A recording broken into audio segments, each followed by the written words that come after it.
Chapter 3. Dear brothers and sisters, when I was with you, I couldn't talk to you as I would to mature Christians. I had to talk as though you belonged to this world, or as though you were infants in the Christian life. I had to feed you with milk and not with solid food, because you couldn't handle anything stronger. And you still aren't ready, for you are still controlled by your own sinful desires. You are jealous of one another and quarrel with each other.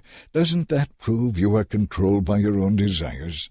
You are acting like people who don't belong to the Lord. When one of you says, "I am a follower of Paul," and another says, "I prefer Apollos," aren't you acting like those who are not Christians?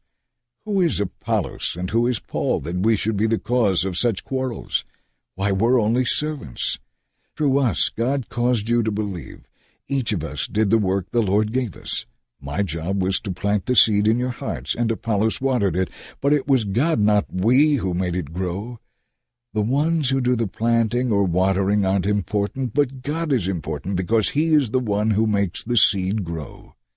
The one who plants and the one who waters work as a team with the same purpose, yet they will be rewarded individually according to their own hard work. We work together as partners who belong to God. You are God's field, God's building, not ours. Because of God's special favor to me, I have laid the foundation like an expert builder. Now others are building on it. But whoever is building on this foundation must be very careful, for no one can lay any other foundation than the one we already have, Jesus Christ.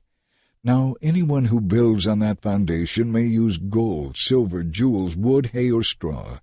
But there is going to come a time of testing at the judgment day to see what kind of work each builder has done. Everyone's work will be put through the fire to see whether or not it keeps its value. If the work survives the fire, that builder will receive a reward. But if the work is burned up, the builder will suffer great loss.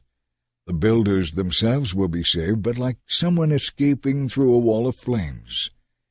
Don't you realize that all of you together are the temple of God, and that the Spirit of God lives in you? God will bring ruin upon anyone who ruins this temple.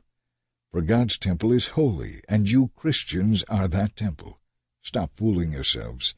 If you think you are wise by this world's standards, you will have to become a fool so you can become wise by God's standards. For the wisdom of this world is foolishness to God. As the Scriptures say, God catches those who think they are wise in their own cleverness. And again, the Lord knows the thoughts of the wise, that they are worthless. So don't take pride in following a particular leader. Everything belongs to you. Paul and Apollos and Peter, the whole world and life and death, the present and the future, everything belongs to you, and you belong to Christ, and Christ belongs to God.